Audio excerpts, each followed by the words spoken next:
አብነት ተወግቷል። እኔ እዚህ ክፍል ውስጥ እንደነበርኩ ከፍሽ ብትይ ያበቃልሻል።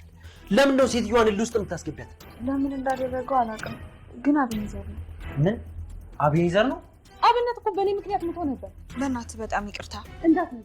እንዳትጠጊ። አሁን ካገኘ ይገድለዋል። በቃ እዛ ሁኚ ወደዛ። እንደው አልሰማልሽኝ ስትይኝ እኮ ቶሎ መስማቴ ነበር በእኔ ቤት። ምን አባሽ ቤት አለች ደግሞ ኮተታ። አቤት እቴ፣ በጣም ሰለቸሽ አይደለ? ውይ ያው እቴ፣ እንደው መናገር ካለብኝ ስልችት ብሎኛል። ምን ነው እቴ፣ የሚያስደስትሽ ነገር ጠፋ እኮ አይደለ? አዎ እቴ። እትዬ አባሽ ጥፋ በግራ በቅ ምንድነው? ምን እያልሽ ነው? ይኸውልሽ እኔ እዚህ ክፍል ውስጥ እንደነበርኩ ከፍሽ ብትይ ያበቃልሻል። በቁምሽ ነው ሲሆን የማሳይሽ። ይኸውልሽ ሲጣርገ ነው ነገርሽ። በአሁኑ ምንም ማትረፊ የለሽ። አንቺም ማትረፊ ያልተመሰለሽ። በጣም የሚያሳዝን ነገር ተፈጥሯል። ሊፍቱ ስራ ዛሬም እንደተለመደው ህብስትን አይኗን በመድኃኒት አርከፍክፋ እንዲታወር አድርጋታለች። በሌላ በኩል ደግሞ ይቅርታ ያደርጉልኛል ብላ አብነትን ከሞት አተርፈዋለሁ ብላ ያሰበችው ነገር ሳይሳካላት ቀርቶ ሄርሜላ እጅግ በጣም ተጨንቃለች። አቤኔዘርም ህብስትን አገኛለሁ ብሎ አስቦ የማይሆን ነገር አድርጎ አሁን ላይ በፖሊሶች እጅ ላይ ወድቋል። ሰላም ቤተሰብ እንዴት አላችሁ? ለቻናሌ አዲስ የሆናችሁ ሰብስክራይብ ላይክ በማድረግ ቤተሰብ እንድትሆኑ በትህትና ጠየቅኩኝ። እነሆ ህብስት ድራማን ክፍል 33ን ይዤላችሁ ቀርብ ያለው በላይክ ቪዲዮን ጀምሮ የኔ ወዶች። ባለፈው ክፍል እንደምታስታውሱት ሁላችንም አብነት ሞቶ ይሆን እያልን ተጨንቀን ነበረ። አብነት ዛሬ ላይ ምን ላይ ሆነ? እንዴት ሆነ? ሞተ ወይስ አለ የሚለው የሁላችንም ጥያቄ ዛሬ ላይ ምን እንደተፈጠረ ለእናንተ ይዤላችሁ ቀርብ ያለው።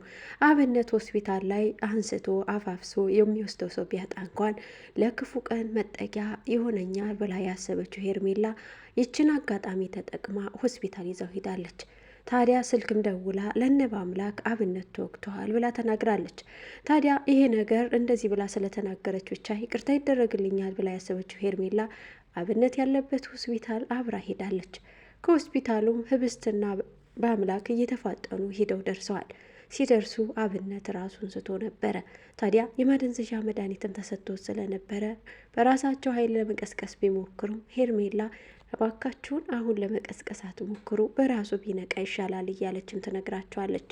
ህብስት እንባዋ ፈሰሰ። አንድ ታማኝ ሰው እንኳን የኔ የሚለው ሰው ቢኖር ለምን ፈጣሪ እያለች እንባዋን ማፍሰስና ልቅሷን መቀጠሏን በአምላክ አልወደደውም። በአምላክም ምንድን ነው የምታደርጊው? ይሄ ሁሉ የሆነው በአንቺ ጦስ ነው እያለም ከራሷ ጋራ ሲያወራት ቆየ። ነገር ግን ደግሞ ይህን ማን እንዳደረገው አላወቀም። ማን ነው ይሄን ያደረገው ብሎ ለሄርሜላ ጥያቄ ያቀርብላታል። ሄርሜላ እርስ በርሳቸው እንዲናቆሩና እንዲጣሉ ስለምትፈልግ ብቻ አቤኔዘር ነው ይሄን ያደረገው ብላ ተናገረች። እንኳን ይችን ሰበብ አግኝቶ በአምላክ አቤኔዘርን ላይኑ እንኳን ጠልቶታል። ከህብስት ስር ማለቱን በፍጹም አልወደደለትም።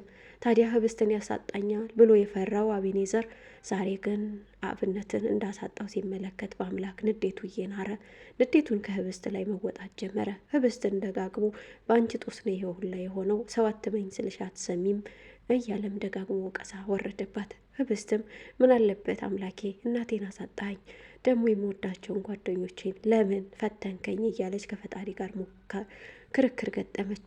ታዲያ ሄርሜላም አይናቸውን እያየች እንዴት ይሆን ይጣሉ ይሆን ወይስ እንደ በፊቱ ይታረቁ ይሆን ወይንስ እኔንም ይቅርታ ያደርጉልኝ ይሆን እያለች በሀዘኔታ ስትመለከታቸው ቆየች።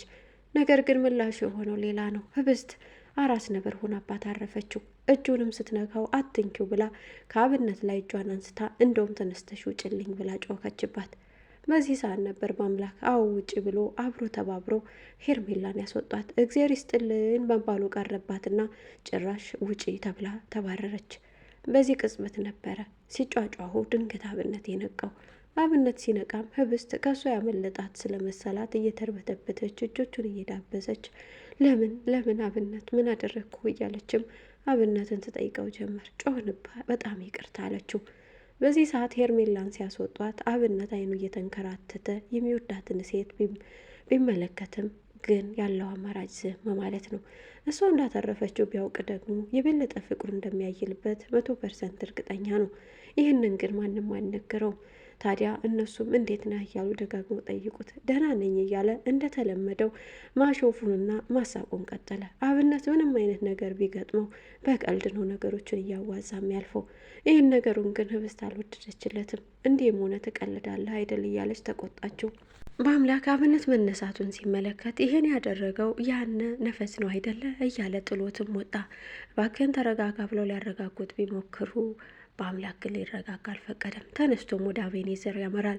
ታዲያ መንገድ ላይ እየተጠባበቀች የነበረችው ሄርሜላ በአምላክ ብላ ጠርታ ይቅርታ እንዳያደርግላት ተማጸነችው። ምንም አይነት መውደቂያ እንዳለላትና እናቷ ከሞተች ጀምሮ እንደውም እዛ ቤት የገባችበት ቤት እንዳስወጧት ትነግረዋለች። በአምላክ ግን ዛሬም ጨከነባት። በእርግጥ ድርጊቷ የሚያስጨክን ሆኖ ነው እንጂ በአምላክ በሰው ጨካኝ ሆኖ አይደለም። ነገር ግን ሄርሜላ ትናንትና ይሄ ይመጣል ብላ ሳታስብ ሰዎችን እጅግ በጣም አሳዝናለች። ለዛም ዛሬ ላይ ይቅርታን ተነፍጋለች። ታዲያ ምን ማድረግ እንዳለባት ግራ በመጋባት ስሜት ሆና አቤኔዘር የት እንዳለ አውቃለሁ ልንገርህ አለችው። በዚህ ቢሳካልኝ ብላ አስባ ነበር። ነገር ግን በዚህም አልተሳካላትም። አመሰግናለሁ ሜሴጅ ላኪልኝ ብሏትም ጥሏት እየከነፈ ሄደ። ነገር ግን አብነት ደግሞ ይሄን እንደሚያደርግ ቀድሞ ያውቅ ነበርና ለፖሊስ ስልክ ደውሎ አቤኔዘር እንዲያዝ ያደርጋል። ምክንያቱም በአምላክ ከደረሰበት ይገለውና ሌላ ጦስ ውስጥ እንገባለን የሚል ሀሳብ ስላለውም ነው። በአምላክ እየከነፈ ቢሄድም ሊያገኘው ግን አልቻለም። በአምላክ እሱ የፈለገውን አለማድረጉ እያበሳጨው ወደ ቤት ተመልሷል።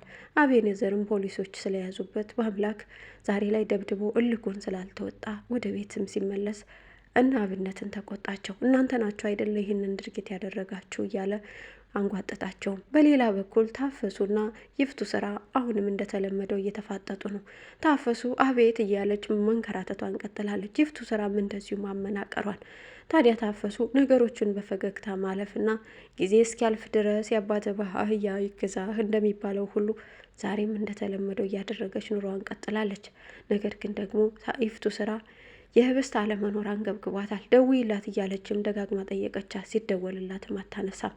ከደቂቃዎች በኋላ ግን በአምላክና ህብስት ወደ ቤት ይመለሳሉ። ወደ ቤት ሲመለሱም ይፍቱ ስራ እየተንቆራጠጠች ጎረምሶቹ መጣችሁ እያለችም በብስጭት ንራ ነበረ። ታዲያ ህብስትም ቁማ መስማት አልፈለገችም እና ተነሳ እየሮጠች ወደ መኝታ ክፍሏ አመራች። ጭራሽ ናቀችኝ ብላ ይፍቱ ስራ ንዴቷ ከጫፍ ወጣ። በአምላክም እባክሽ ተረጋጊ አንቺ ሴትዮ ራስሽን አታስንቂ እያለ ሊመክራት ሞከረ። ነገር ግን እሷ ጭራሽ አንተም ንቀትህን አሳየኸኝ እያለች እሱን መውቀስ ጀመረች። እሱም ከዚህ በኋላ ለሰማይ ዝግጁ አይደለሁም ብሎ ጥሏት ወደ አብነት ጋር ተመለሰ። ነገር ግን ህብስት እዚህ ጋር አንድ ማስጠንቀቂያ ተሰጥቷት ነበር። በርሽን ቆልፈሽ ተኝ የሚል የበአምላክ ማስጠንቀቂያ። እሷ ግን ተግባራዊ ያላደረገችውም። በሯን ሳትቆልፍ ተኝታ ይፍቱ ስራ ገብታ አይኖቿን በመድኃኒት ለማጥፋት እየታገለቻት ትገኛለች። መድኃኒቱንም ከአይኗ ላይ ረጭታባታለች። የህብስት አይን ይጠፋ ይሆን? ምክንያቱም ይፍቱ ስራ ጨለማ ገና ወደፊት ብዙ ጨለሞች ይጠብቁሻል እያለች ነበር። ይሄ መድኃኒት አይንን የሚያሳውር ይሆን ወይንስ ምን ይፈጠር ይሆን? በቀጣይ ክፍሉ የምናየው ይሆናል። ለቻናሌ አዲስ የሆናችሁ ሰብስክራይብ፣ ላይክ ማድረግ ቤተሰብ ይሁኑ። ሀሳብ አስተያየታችሁንም ኮሜንት ላይ አስፈሩልኝ። ሰላማችሁ ይብዛልኝ።